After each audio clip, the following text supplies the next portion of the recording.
Sếp giao cả một dự án, cả trăm việc rối trong đầu. Đưa Claude cái brief lộn xộn, nó dựng ngay một kế hoạch, có giai đoạn, có người phụ trách, có deadline, kèm cả bảng theo dõi cho cả nhóm. Brief rối thành kế hoạch có timeline. Cách làm ngay sau đây. Sếp giao ngang, lo giúp anh buổi ra mắt sản phẩm mới, mời trăm khách với báo chí, 6 tuần nữa, ngân sách 250 triệu. Bạn gật đầu, rồi về bàn ngồi thử, trong đầu là một mớ. Ngày nào, ai làm gì, đặt cọc venue lúc nào, mời khách trước bao lâu mới kịp, rối như tơ vò. Mấy tập trước, Claude tìm và tóm tắt tài liệu bạn đã có. Tập này nó làm việc khó hơn. Bạn đưa một cái brief lộn xộn, nó dựng thành một kế hoạch có giai đoạn, có người phụ trách, có deadline tính ngược từ ngày chốt, kèm cả những chỗ dễ trễ để bạn canh. Brief rối thành kế hoạch có timeline chỉ trong vài phút. Đây là 3 việc Claude sẽ làm cho bạn hôm nay. 1. Bạn đưa cái brief thô, nó chia thành 4 giai đoạn: chuẩn bị, trước sự kiện, ngày sự kiện và sau sự kiện. Mỗi việc gắn tên người phụ trách và một deadline tính ngược từ ngày tổ chức. 2. Bạn hỏi sâu hơn, việc nào mà trễ là kéo sập cả lịch. Nó chỉ ra đường găng, chuỗi việc không được phép trễ, và nếu buộc phải rời ngày, nó cập nhật lại toàn bộ mốc. 3. Bạn bảo nó xuất thành một bảng theo dõi trong Google Sheet để cả nhóm mở ra là biết ai đang làm gì, tới đâu rồi. Và xuyên suốt một điều, kế hoạch AI lập chỉ là bản nháp, deadline thật, người gật đầu nhận việc vẫn là bạn chốt. Cần gì để làm theo? Bạn bật kết nối giữa Claude và Google Drive. Vào phần cài đặt, mục kết nối, chọn Google Drive rồi đăng nhập tài khoản Google. Làm một lần, xong để đó. Kế hoạch làm xong, nó lưu thẳng thành file trong Drive của bạn. Phần này nằm ở gói trả phí Claude Pro, 20 đô một tháng, khoảng 500.000 đồng, thanh toán qua App Store hay Google Play bằng thẻ ngân hàng trong nước. Còn nếu chỉ muốn thử, bạn dán thẳng cái brief vào khung chat bản miễn phí cũng được, chỉ là nó chưa tự lưu ra file cho bạn thôi. Trước khi vào việc, nói nhanh về an toàn. Tập này có 2 lớp. Lớp thứ nhất là quyền. Vào phần kết nối Google Drive, mục Tool Permissions, nhóm việc chỉ đọc, tìm file, đọc nội dung để Always Allow, cho chạy nhanh. Còn nhóm việc ghi, tạo file, sao chép file để Needs Approval, phải hỏi bạn duyệt. Và để ý, danh sách này không có lệnh xóa hay di chuyển. Claude đọc cái brief, tạo ra file kế hoạch mới, chứ không đụng vào file cũ của bạn. Nhưng lớp thứ hai mới là điều quan trọng nhất của tập. Kế hoạch Claude lập ra, dù đẹp và chi tiết đến đâu, cũng chỉ là một bản nháp. Nó không biết Lan Anh tuần đó có đang kẹt việc khác không, venue có còn trống đúng ngày không, hay sếp có duyệt ngân sách kịp không. Nên deadline thật thì bạn chốt, giao việc cho ai, hỏi lại người đó có nhận, có kịp không, và khi thực tế đổi, bạn cập nhật lại. AI lo cái khung, người điều phối vẫn là bạn. Lát nữa mình làm đúng như vậy. Giờ vào việc thật. Quay lại link ở Sao Việt Media, công ty truyền thông ta gặp mấy tập trước. Sếp giao buổi ra mắt sản phẩm cho khách An Phú, thứ 5, 13 tháng 8, còn 6 tuần, trăm khách, ngân sách 250 triệu. Linh gõ vội tất cả vào một file nháp trong Drive, đúng kiểu ghi cho nhớ, còn lộn xộn. Rồi cô nói với Claude, đọc cái brief đó, dựng giúp một kế hoạch hoàn chỉnh, chia giai đoạn, mỗi việc có người phụ trách và deadline tính ngược từ ngày sự kiện, kèm một bảng rủi ro. Để ý nhé, Linh không dán nội dung vào, chỉ đúng tên file. Claude tự mở Drive, đọc cái brief, im lặng, không hỏi, vì việc đọc file đã để cho phép sẵn. Rồi nó bắt đầu dựng. Đầu tiên, nó neo cả lịch và ngày sự kiện rồi đếm ngược. Muốn mời khách VIP kịp thì thư mời phải đi trước ít nhất 3 tuần, tức hạn chót 23 tháng 7.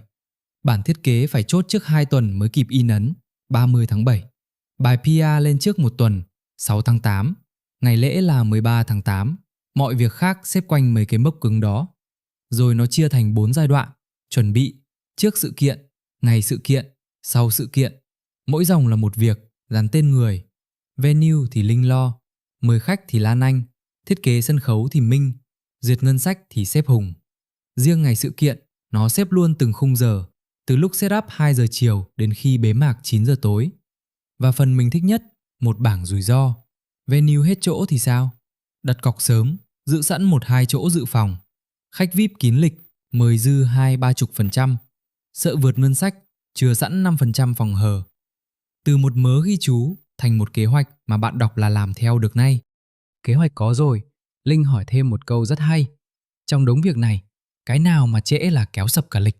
Và lỡ năm buộc phải rời sự kiện lại 1 tuần thì sao? Claude chỉ ra cái gọi là đường găng, một chuỗi việc nối đuôi nhau, cái này xong cái kia mới chạy được. Chốt venue, rồi chốt thiết kế, rồi đặt in ấn, rồi tổng duyệt, rồi mới tới ngày lễ. Trễ một mắt xích là lùi cả chuỗi. Nó còn tách riêng, mời khách VIP là một mốc cứng chạy song song. Trễ thì khách kín lịch, không cứu được.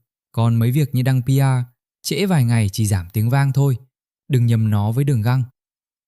Rồi tới phần rời ngày, rời sang thứ năm 20 tháng 8, nó dịch mọi mốc lên 7 ngày. Và hay ở chỗ, các mốc vẫn rơi đúng thứ năm. Nhưng nó nói thêm một câu đáng giá. Đừng dịch máy móc cả lịch lên 7 ngày. Việc đầu chuỗi như chốt venue thì cứ giữ nguyên, làm sớm. Còn một tuần dôi ra, dồn vào chỗ căng nhất, khúc thiết kế, in ấn, dàn dựng, làm chỗ đệm phòng khí trễ. Thấy không, nó không chỉ tính lịch, nó tư vấn cách sắp cho khôn. Nhưng chốt có rời hay không, dồn đệm vào đâu, vẫn là bạn quyết. Rồi thì mang ra dùng. Linh bảo Claude xuất kế hoạch này thành một bảng theo dõi trong Google Sheet. Có cột giai đoạn, công việc, người phụ trách, deadline và trạng thái. Và đây, đúng cái cổng an toàn lúc nãy. Tạo file là việc ghi nên Claude dừng lại xin phép. Claude muốn tạo file trong Google Drive. Linh bấm cho phép một lần nó mới tạo. Mở file ra, một bảng theo dõi gọn gàng, 37 đầu việc trải đủ 4 giai đoạn. Ai làm gì, tới ngày nào và cột trạng thái để sẵn, chưa bắt đầu. Làm xong việc nào thì tích việc đó. Cả nhóm mở chung một file, khỏi ai phải hỏi ai tới đâu rồi. Và Claude nhắc đúng tinh thần cả tập. Nó dùng ngày gốc 13 tháng 8, còn phương án rời sang 20 thì mới là giả định. Bạn chưa chốt, khi nào chốt thật, nói một tiếng, nó cập nhật lại. Cuối cùng, Linh lưu cách làm này thành một project tên quản lý dự án, để lần sau có dự án mới, chỉ cần thả cái brief vào là có sẵn nếp làm. Vài mẹo để kế hoạch ra chuẩn. Thứ nhất, luôn cho nó ngày chốt và các ràng buộc cứng. Sự kiện ngày này, mời VIP trước 3 tuần, in ấn cần 2 tuần. Có mốc cứng, nó mới tính ngược đúng. Thứ hai, bảo nó tính deadline ngược từ ngày chốt, đừng tính xuôi. Làm sự kiện là phải đi lùi từ đích về. Thứ ba, kế hoạch xong, cầm đi hỏi lại từng người phụ trách. Mốc này anh chị nhận được không? Có kịp không? Chính họ mới biết. Và thứ tư, khi thực tế đổi, venue rời, khách báo bận, quay lại bảo Claude cập nhật để cái bảng theo dõi luôn khớp với thực tế, chứ đừng thành một tờ giấy chết. 3 điều cần nhớ. 1. Kế hoạch AI lập là bảng nháp để bạn khỏi bắt đầu từ trang giấy trắng, chứ không phải cái lệnh để làm theo răm rắp. Deadline cuối cùng, bạn chốt. 2. AI không biết tình hình thật của nhóm bạn, ai đang kẹt, chỗ nào hay trễ, xếp việc nhanh hay chậm, nên mốc nào cũng phải soi lại bằng con mắt của người trong cuộc. 3. Bạn là người điều phối. Claude chia việc, xếp lịch, chỉ chỗ rủi ro rất nhanh. Nhưng người hỏi lại đồng đội, người gật đầu nhận trách nhiệm, người xoay sở khi có sự cố vẫn là bạn. AI lo cái khung, bạn giữ cái hồn. Vậy đó, từ một cái brief lộn xộn ghi vội trước giờ họp, bạn có ngay một kế hoạch có giai đoạn, có người, có deadline, tính ngược từ ngày chốt, biết trước chỗ nào dễ trễ và một bảng theo dõi cả nhóm dùng chung.